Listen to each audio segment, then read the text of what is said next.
Hello everybody and welcome back to Kerbal Space Program, where we are currently getting set up for... Ooh, this is a bit of an inclination here, but we're getting set up for a...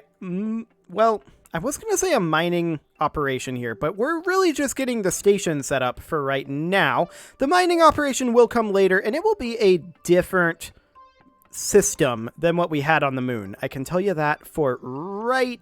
Well, wow, I'm really messing up these words. Words are very, very difficult, but it will be a very different system than what we have on the moon right now. That is what I can say. So let's go ahead and head over towards this particular maneuver, which I did kind of just set up at random, but we're going to aim for about 20 kilometers off the surface of Minmus. We're going to point retrograde here, and ultimately, I don't really care about this timing. Let's just bring this on down. That'll do. Excellent. And then we'll bring this in over here. And at that maneuver, we'll do... And that's actually not quite where I want it to be. But at the maneuver about right here, we will go ahead and bring this down again. Fantastic. And then we'll change our inclination. And then we'll move in with the fuel storage module, the tug that we set up already. And that'll be absolutely fine. And we will burn this in just a moment here. I am going to set up a retrograde maneuver here and have it be something kind of like this. That'll do. And not quite. Not quite. Let's put it here and have it be more along the lines of this. That'll do. Fantastic. So that'll be a 5-second burn, and that'll be happening in about 35 seconds. Let's go ahead and warp towards that. Fantastic. So at T minus 2.5 seconds is when we want to do this burn. So right now. Excellent. Our periapsis overshot ever so slightly, we can see down here. So we're going to go ahead and do this. Just push that out a little bit. I want to circularize this a bit. Good. That'll do. Okay, now as far as our inclination goes, this inclination is pretty wild. Unfortunately, we don't have a KER on this for our inclination information, and I don't believe we get inclination info on this, do we? Oh, we do. We absolutely do. Fantastic. So right around here or so should be out. No, I don't want to burn radial. Right around here or so should be our ascending node somewhere in this vicinity, and let's just bring this out about like this, and we now know what direction we need to burn, so we'll just head over towards normal, and we will warp towards that position and burn until our inclination is about 0.0 approximately.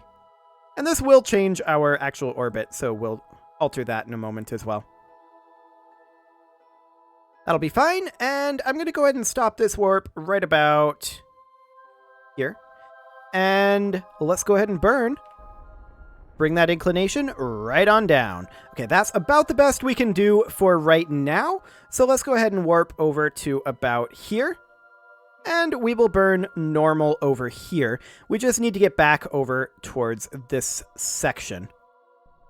Okay, and we need to burn anti-normal? Because that went up. I think we need to burn anti-normal over here. Yeah, that should be the case. Excellent. And we'll bring this down as much as we can. Until we've got ourselves an inclination about there. And then I believe we'll need to come forward to about here or so. Let's see how that goes.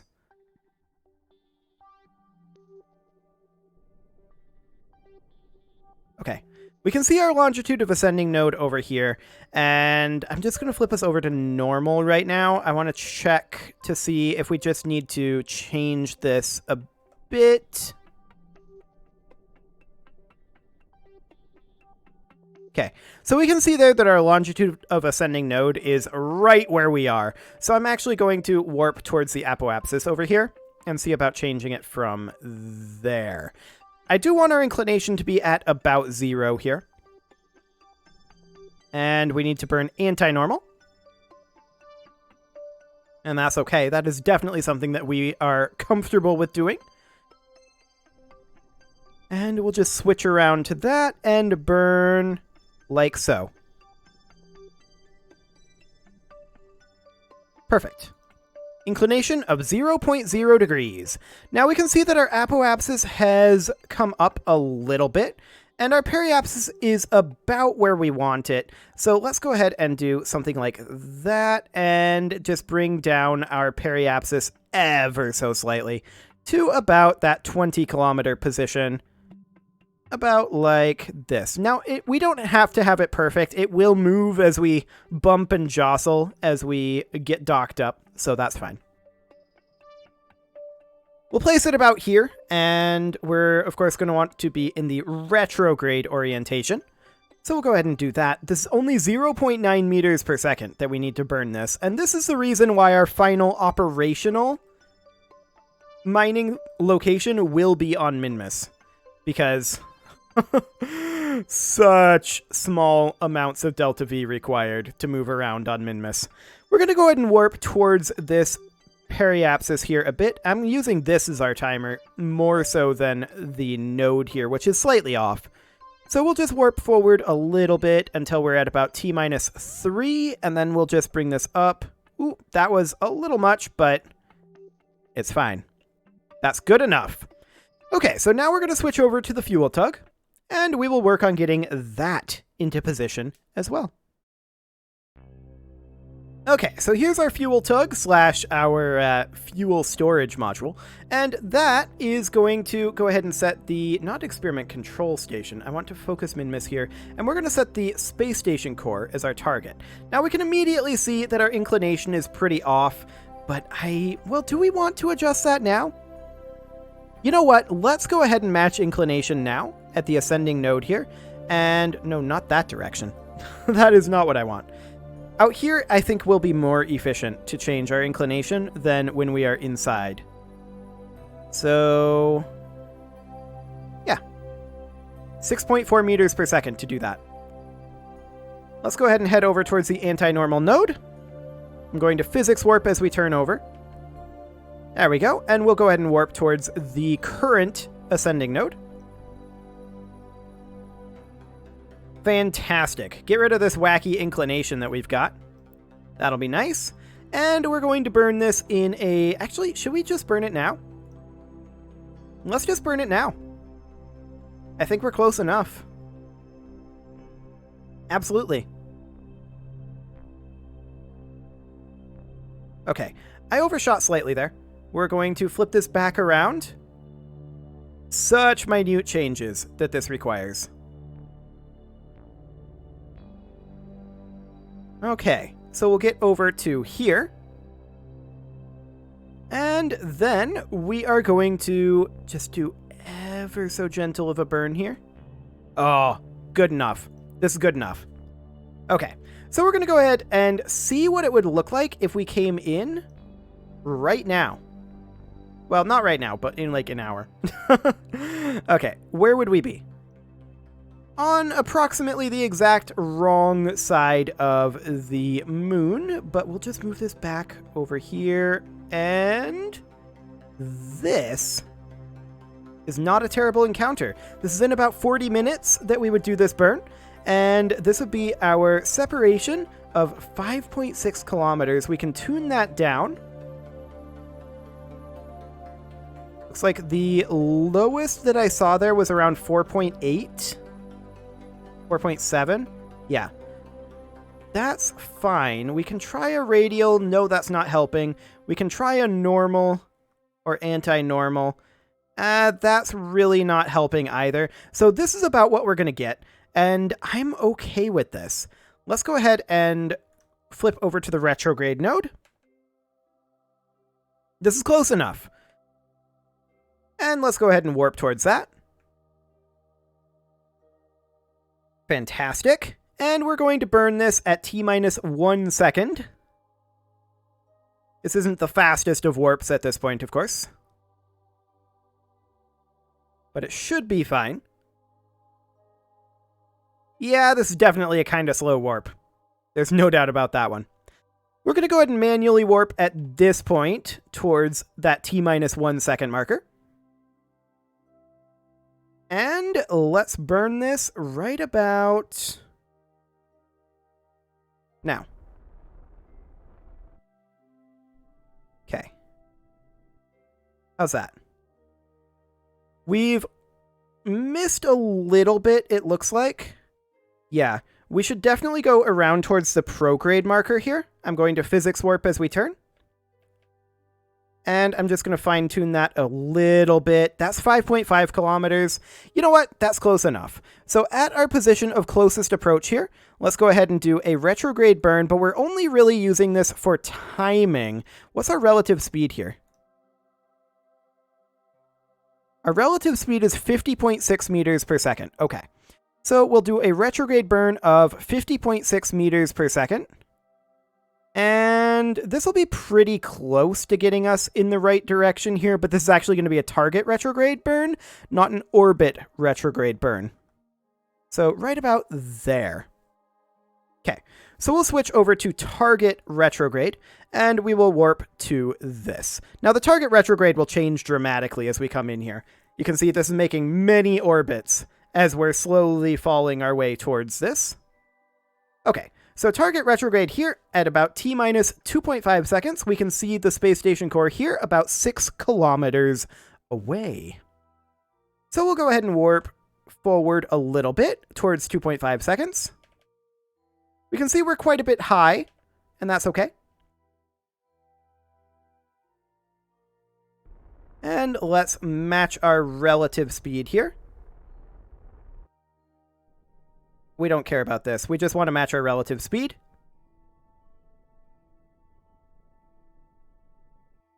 Okay, that's close enough.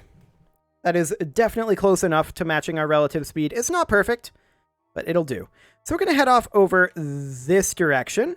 Actually, it's the other direction, but we'll just flip all the way around. I guess that's okay. Sure, why not? Okay, so let's position on the target prograde, or not target prograde, but towards target. We've overshot. I was already braking quite a while ago, but this thing has some momentum to it. And since we're only doing this with gyroscopes, that's really not surprising. Not surprising at all.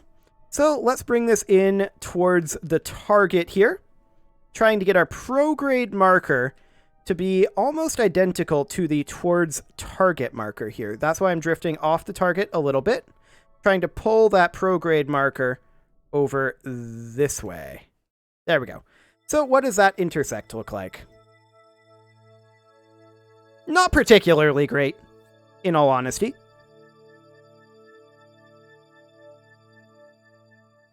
We'll go ahead and warp over to here.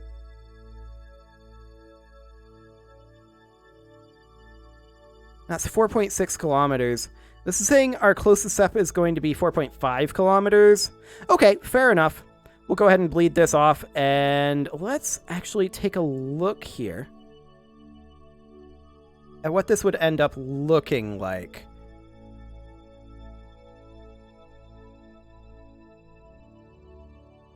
That's 5.2.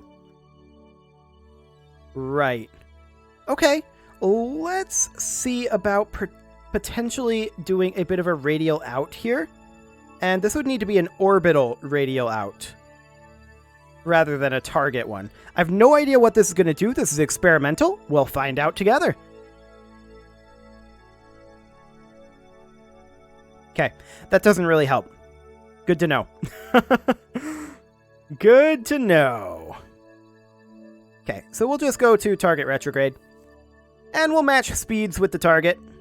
And we'll just do a little bit of a get closer. I mean, we can see that we have a separation of 3.4 kilometers here, but it'll be fine. We'll just burn this on down.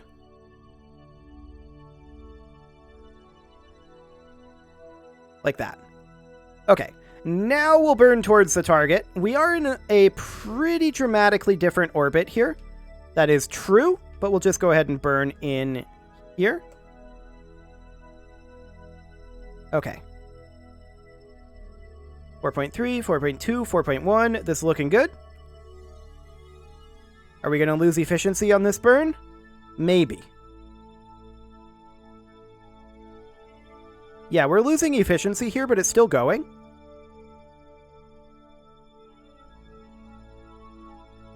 Okay, that's definitely efficiency loss there. So we're going to go ahead and right here do a retrograde burn of 18 meters per second. Again, this is not actually the maneuver burn here. We're going to be doing a target retrograde burn, and this is only going to be used as our timer. Excellent. So here we are about 1 kilometer out, and we're going to be burning this in just a moment. Apparently this is 0.7 as our best separation. Noted. So we're going to burn this at like 750 meters out, I think. Something like that. And I'm not going to burn at full burn.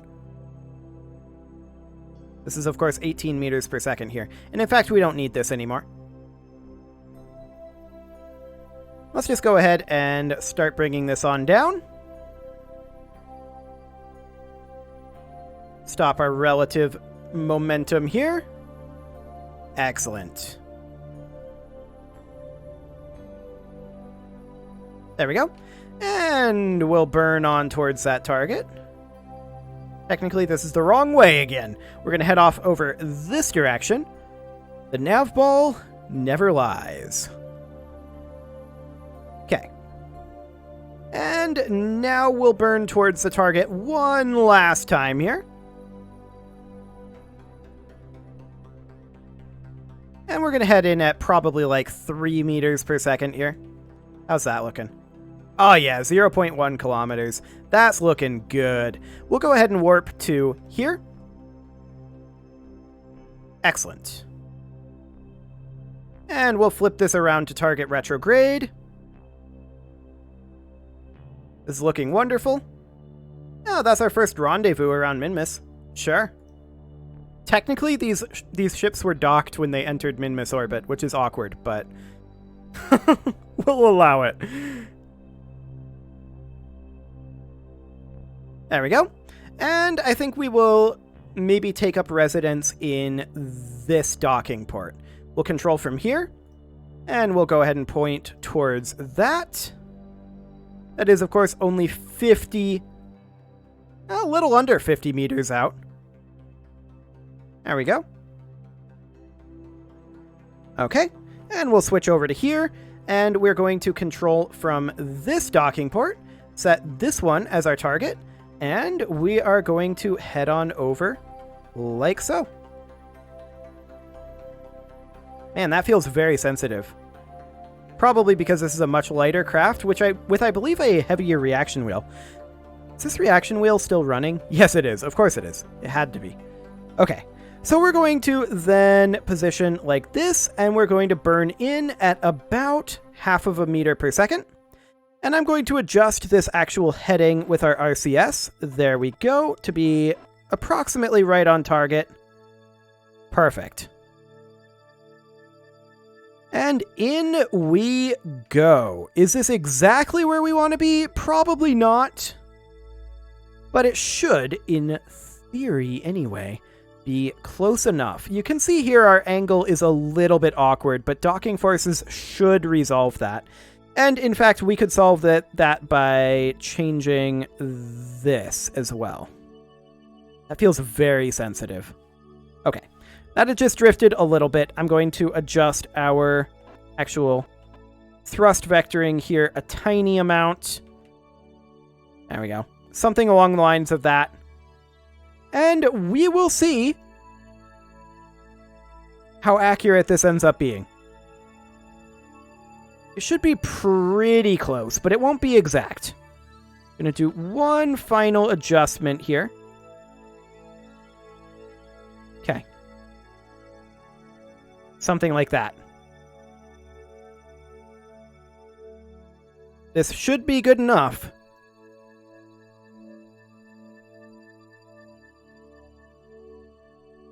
Boom. Nice. I like it. So there is our world first milestone for started constructing the first station around Minmus, as well as performed a docking maneuver on Minmus. Excellent.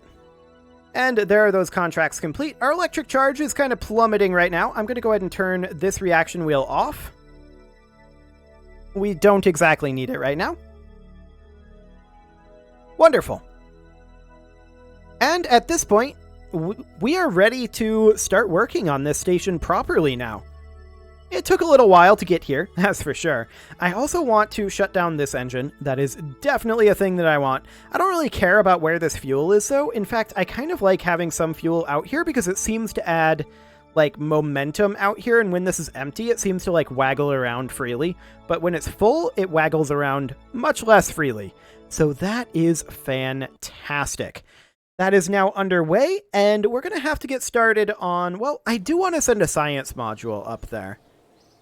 That's definitely a thing that I want. Are we going to send the exact same science module? Maybe. Let's go ahead and open up our Phalangist Poland science module. Yeah, that's quite the thing, for sure. What's our DV like in this? Should be plenty good, in fact. Should be absolutely fine for getting us up there. Yeah, I think that'll be okay. Just looking at our DVs up here. What's our thruster weight on that? 1.64? That's a little on the low side, maybe, but, I mean, we don't have a secondary stage on this. This is kind of a one-stage rocket plus a spacecraft, but that should be okay. Now, one thing that we don't have on here is we don't have a research module, and that is something that we do actually need. So we are going to have to redesign this to some degree, because we need a mobile processing lab, this guy. And that means we should redesign this around that. Yeah, definitely. So we can put our RCS fuel tank and our Science Junior over here.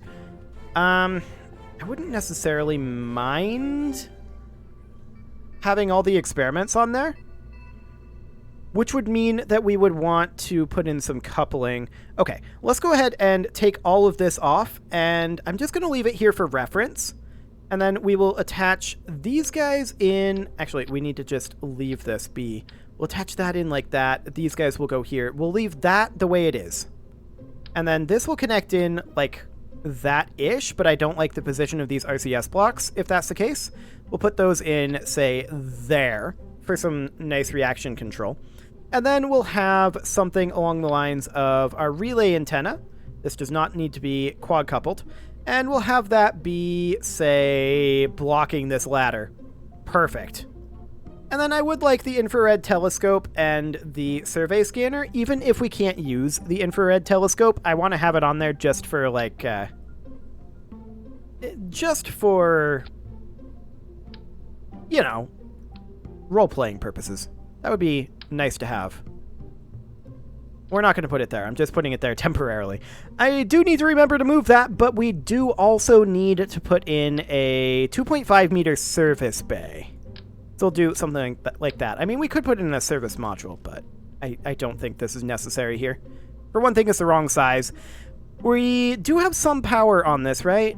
We have a small inline reaction wheel. We do have a 1K rechargeable battery bank. That's fine. As far as power needs go, power needs on this are quite modest until it reaches the station anyway. So we're just going to do something like that for our power.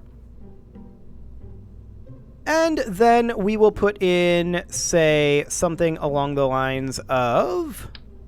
I mean, the surface scanning module, does that have to be... Yeah, used while landed. Okay. A Science Junior is something that I do want to have on this. We'll put in the Science Junior there. And then we will put in a Mystery Goo containment unit. We only need the one. We can always do a spacewalk to reset it. We will have scientists in this. A barometer? Sure. We will need... I mean, I do want to have the scope on there, but we'll deal with that later. The negative gravioli detector, yes, we're going to want that. I do want a KER on here, just because it gives me more handy information, like in terms of the positioning on the screen. A magnetometer would be a good thing to have as well. I will put that over here to offset the weight of the KER. Okay, and then we'll need... We don't need an experiment storage unit. A seismic accelerometer is useless. We will not be landing. We will not have an atmosphere for a spectrovariometer, and we'll just put in a thermometer. This is a very, very big service bay for the amount of experiments that we're putting in here. And maybe that's okay. I mean, we could put the telescope in there, but that would be hilarious. But no, we're not going to do that. Get out of there. We could put some batteries or something in there. That's something that we could do. Like, we could put some Z400s in here. Like that. And ditch the 1K. Sure. Save ourselves some height. Why not? Okay. So something along the lines of this. Now we need a way to propel this, and I'm just going to go with like a Rockamax 32 tank, I think. Which is this guy here. And we don't really need a docking port on this necessarily, but I think, going to put in a pair of docking ports, big docking ports, out here facing this way. So parallel or perpendicular to these, like that. And then we're going to move the infrared telescope to be side mounted over here. Now, of course, we're going to have to mount that onto a strut of some sort. So we'll just put a cubic octagonal strut right there, and we're not going to have this be like that, but we'll have it be something along the lines of this. That's going to be a heck of a fairing.